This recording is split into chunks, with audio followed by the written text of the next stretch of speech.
Coco-Plage, son sable, son lac et sa forêt à perte de vue. Un petit coin de paradis né grâce à un certain Gabriel Richefeu. En 1925, l'homme ouvre ici une guinguette, puis imagine des activités nautiques. Le succès est immédiat en ces temps d'entre-deux-guerres où les Français découvrent les loisirs. À la fin du 19e, on a vraiment ces premiers loisirs qui apparaissent. Les gens se rassemblent dans les cafés, etc. Et puis on a aussi cet attrait pour la nature, puisqu'on est dans une société d'industrialisation, de forte industrialisation des villes et des campagnes. Et donc on souhaite se rapprocher de la nature, venir au bord du lac, dans la forêt. Rapidement, une salle de bal et des cabines de plage font leur apparition. Le Front populaire généralise les congés payés.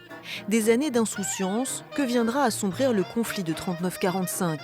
Bombardé, Coco-Plage renaîtra de ses cendres jusqu'à la fondation d'un club de voile au milieu des années 60.